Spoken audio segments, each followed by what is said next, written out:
আমার আল্লাহ কেমন দয়ার মালিক। ও বান্দা, পাহাড় সম পরিমাণও যদি গুনাহ করো, আল্লাহ রহমতের দরজা দিয়ে ডাকে, বান্দা তওবা কর, আমি জীবনের গুনাহ মাফ করার জন্য রেডি।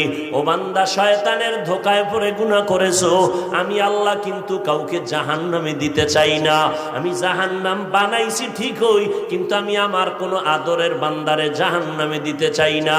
তো জাহান্নামটা বানাইছেন কেন? কয় কিছু গাদ্দার আছে, এরা ইচ্ছা করে জাহান্নামে যেতে চায়। কয় এত আমল লাগে না, এত সওয়াব দিয়া করব কি?